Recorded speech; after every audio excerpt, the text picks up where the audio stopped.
Hi,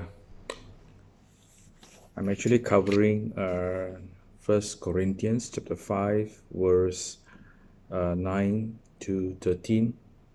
Uh, I actually prepared this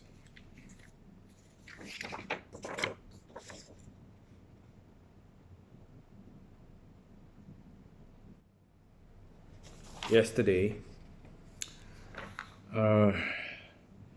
Then I realized there are too many of do's and don'ts. And sometimes, some of us, we are messed up inside and we are so stressed and exhausted that it is no point having these do's and don'ts. So, and I realized that we need revelation, but more than revelation, we need intimacy with God. And I just want to share with you a few things. But let me read first, First Corinthians chapter 5, verse 9. I wrote to you in my epistle not to keep company with sexually immoral people. Yet I certainly did not mean with the sexually immoral people of this world, or with the covetous, or extortioners, or idolaters, since then you would need to go out of the world.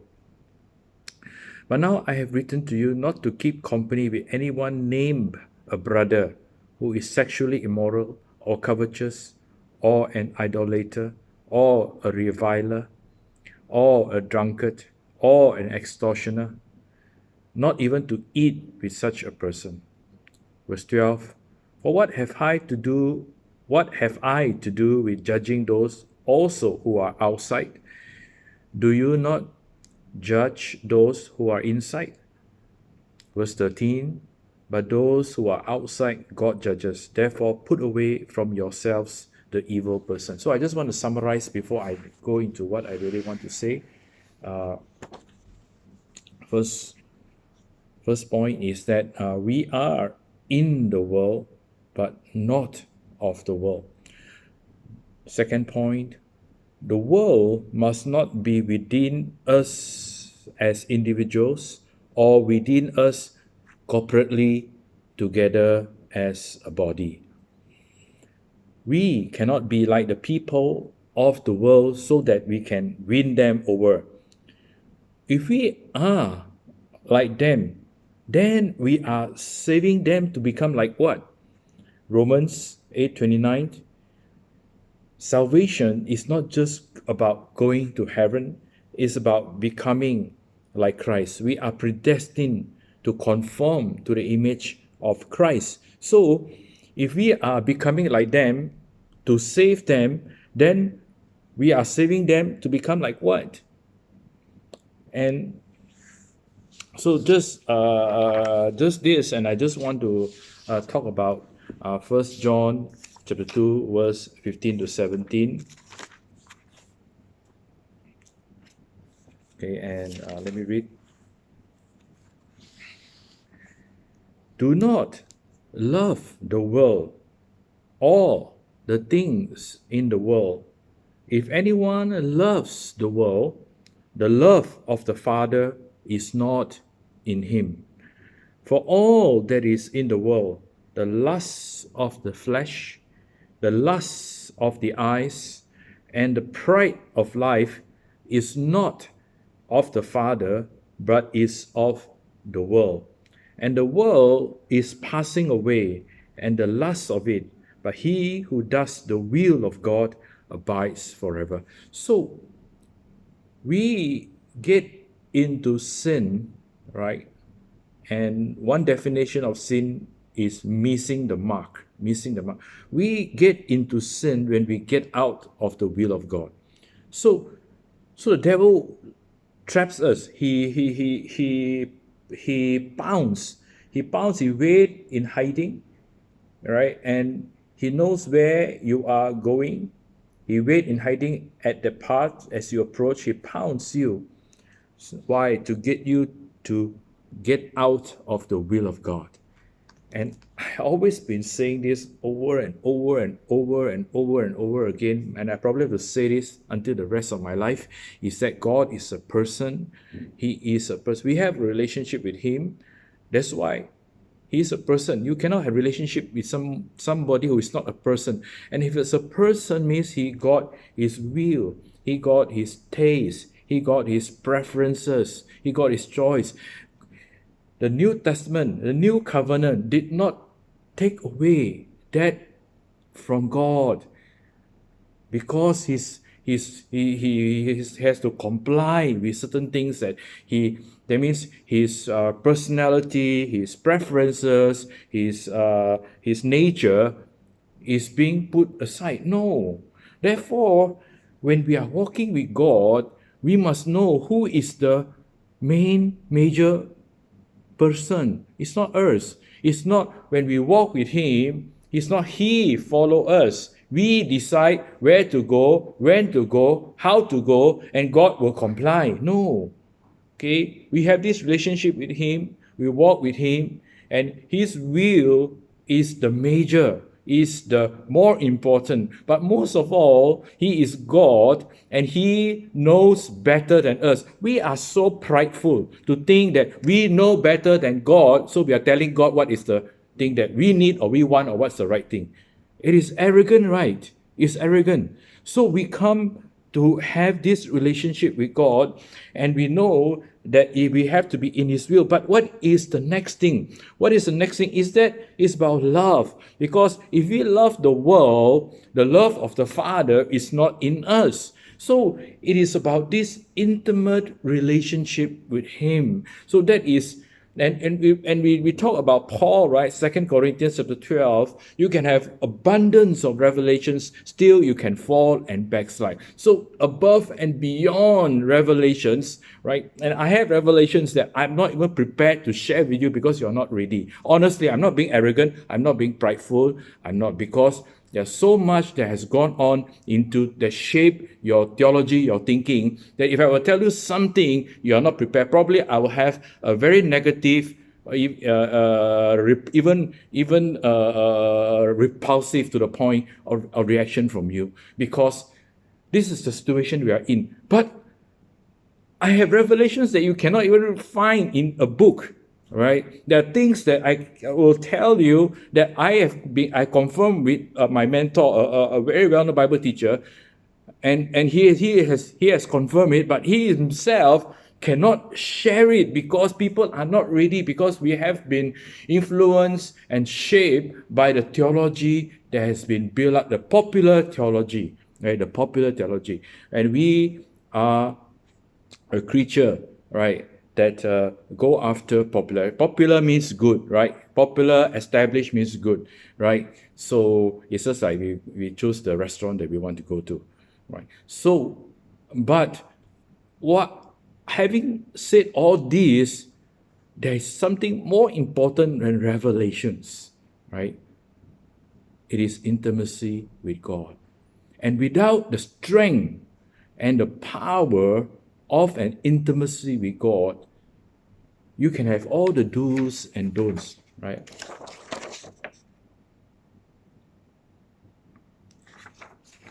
I laid it out so nicely, right? Well thought out, everything framed nicely, properly. But I realized this, that, people are so exhausted, people are so stressed, right? So to go into more do's and don'ts, what we need is an intimacy with God, and that will give us strength, that will give us a perspective, that will give us that will change and transform us. And what is love? What is love, right? See, we are commanded to love, right? Jesus said, no, what the first greatest commandment, and he says, love my words, obey my words. So I want to share that 1 John chapter 2, verse 15 to 17 is written by the Apostle John, And to really understand 1 John, 2 John, 3 John, you really have to understand the Gospel of John, which he wrote. That forms the basis and the foundation. Okay. And John 14, 15, 16, 17 is called the upper room discourse. And John 15, right? John 15 says that if you love me, obey my commandments. Okay. And I said wrongly, right, just now, to love his commandments. Actually, we will love his commandments because we love him. But when he said that if you love me, obey my commandments.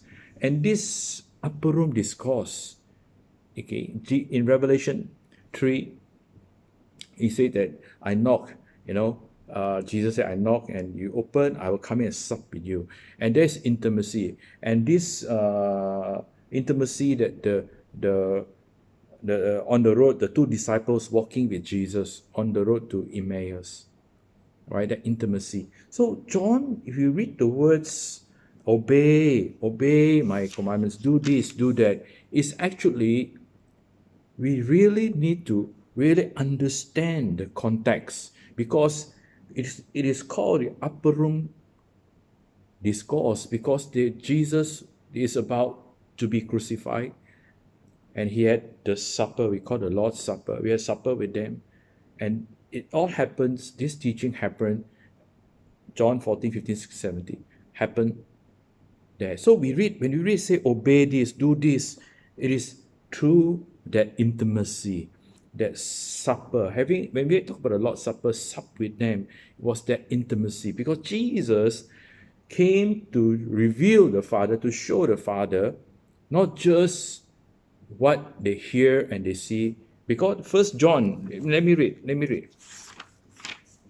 1 John chapter 1, verse 1. That which was from the beginning, which we have heard, which we have seen with our eyes, which we have looked upon and our hands have handled, concerning the word of life. Okay? Which we have heard, which we have seen with our eyes, which we have looked upon and our hands have handled. When you look upon something like this, right, it's nearby, our hands have handled, means you hug, like give a holy kiss, it's like embrace. There is intimacy there. There is intimacy there. So all the love, the words of love and obey and this, do this and do that in John 14, 15, 16, 17, it is called the upper room discourse, when Jesus had the intimacy with them. So not only Jesus came to show the people intimacy, but the disciples experience that intimacy. And within that intimacy, Jesus taught John 14, 15, 16, and 17. If you love me, obey my commandment. Okay, let me read. I have a bad memory, so the plural, okay, like for example, right, hallelujah, hallelujah, hallelujah, hallelujah, hallelujah.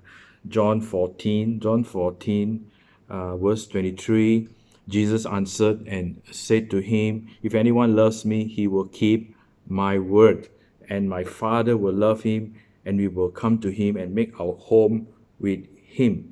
24, he who does not love me does not keep my words, and the word which you hear is not mine, but the Father's who sent me. Okay, and verse chapter 15, verse 9. Try to go quickly, less than a minute. As the Father loved me, I also have loved you. Abide in my love. If you keep my commandments, you will abide in my love, just as I have kept my Father's commandments and abide in his love. Okay, so verse 12, this is my commandment, that you love one another as I have loved you. If you keep my commandments.